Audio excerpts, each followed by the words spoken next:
Hey everyone, welcome to my channel. In today's video, I'll show you how I made this Christmas card using the Believe stamp from Technique Junkies. I've got some ribbon and some iZinc and the stamp and some glitter paper, so let's go ahead and get started.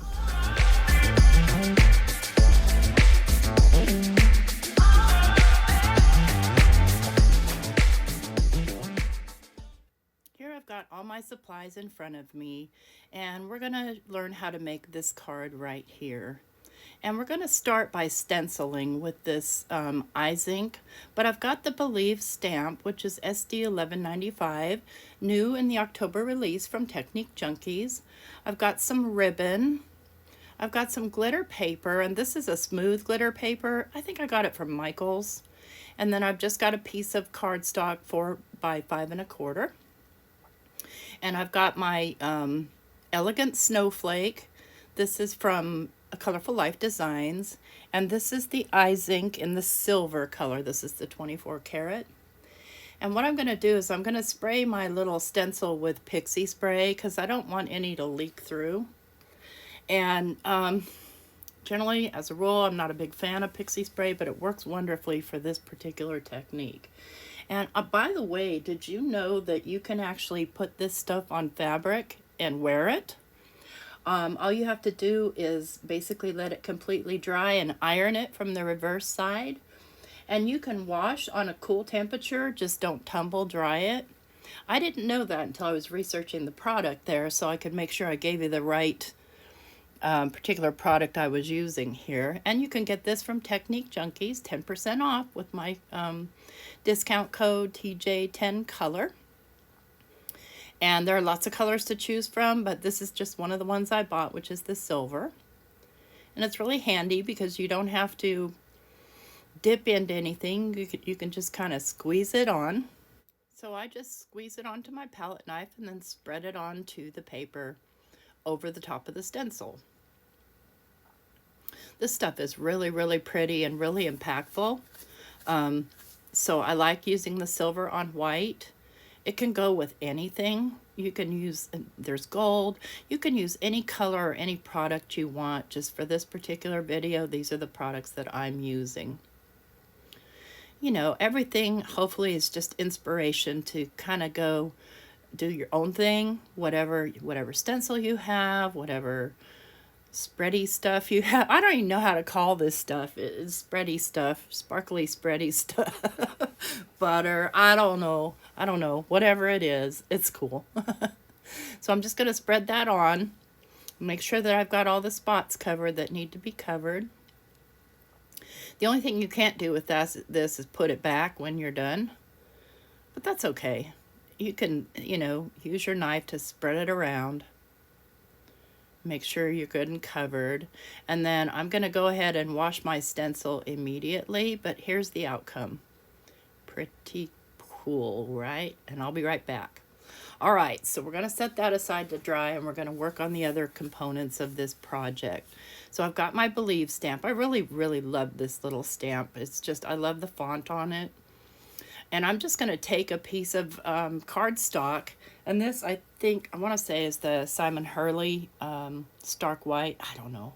It was just a piece that was sitting there because I forgot to get a piece out.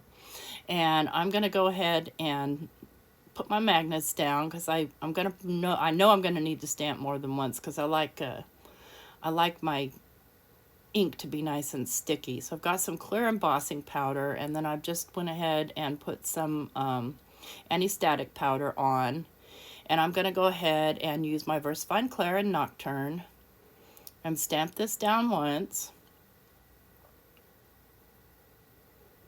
And it doesn't matter if it's crooked because I'm going to fussy cut it. Yes, that's what I said. Now you could draw a line around it maybe and put it in your scan and cut. I don't have one, so I couldn't tell you for sure. To me, it'd be quicker to cut it out by hand than set up my scan and cut if I had one, so never mind that. Moving right along. We'll go ahead and coat that in the clear embossing powder and heat emboss it. Now, I want to heat emboss it from the back, but I simply can't do that on camera because it's just an awkward position. So I'll do it from the top. Doesn't really matter. Just if you do them from the back, you get a bit of a smoother emboss. Be that as it may, next thing I'm going to do is fussy cut this off camera. All right, so I've got this all cut out, and then I'm going to glue it to a piece of the scrap of that sparkly, glittery paper, which is a smooth paper, but still want to be generous with my glue because it still has a bit of texture to it. It's just the glitter doesn't come off. You could use pattern paper. You could use anything you wanted for this technique. It's just a matter of adding an extra shadow border here to kind of pull everything all together, because we're going to be also matting this with the same paper. So I'm going to put something flat on that and let it dry. And once that's dry, we're going to fussy cut this. Now I'll do this on camera, and here's my biggest tip for fussy cutting. Cut off all the excess so it doesn't get in your way. I'm not really good at, like, you know how you see people peel an apple in one peel? No, I can't do that. If the paper gets in my way, I get a little bit fussy myself. So I trim off as I go. But the main thing is to move your paper with your scissors as you basically chop. And guess what? It doesn't have to be perfect. It's a shadow layer. So I'm going to go ahead and continue to cut this out. Now I do have this sped up, but it goes pretty quickly. It's not like it's a super complex image. I'm not cutting out all those tiny little reindeer and stuff. Going to complete that cut, and there we go. Now I've got a sparkly shadow layer on there, and this is my matte layer. I'm going to go ahead and glue down my little panel that I did with the iZinc and the snowflake, and get that on there as straight as I possibly can. And I hate to say it, but I didn't really quite let this dry well enough, but it's okay. I wanted to get this done, so that's that. So I'm going to flip it over and kind of rub it from the back so I don't smear any of it. And then I'm going to pop up my word, but first I'm going to do my ribbon. Oop, there's a yucky part on there, and I'm just going to fold it and kind of look at the length I want and cut it off. And what I do is I fold it in half, and then I cut, like, I don't know, to cut the tail. And these scissors aren't the best for cutting tails. I just fold it in half and then start high and end low. I don't even know how else to describe it. And then I'll fold it over the way I want it. And it's, it'll fight you because it's used to living one way, and now you're asking it to live another. So I'm using some of these sticky dots, and boy, these suckers are sticky, to try and, fold it the way I want it. And it's misbehaving a little bit, so that's okay. I'll just use the whole dot and then use another dot for the other part. I've tried using glue, but glue just doesn't really want to stick. It just wants to fight you. I'll go ahead and stick that down, and I'm sticking it kind of high because this is going to go over top of it. And then I just pop that up on some foam tape, pull the backing off, and make sure it's nice and straight. And I'm just going to lay it down right over top of that ribbon. So there we have that panel. Now I want to pop that panel up onto my white card base. So I have here some, I don't know, fun foam stuff I got from Walmart, and I've chosen a light blue color. You could choose any color, it doesn't really matter, you're not going to see it, but I'm going to trim this down, and I'm going to trim it down to just a little under 4 by a little under 5 1/4. And I'm going to pull the backing off. Pull the backing off. Always a fight.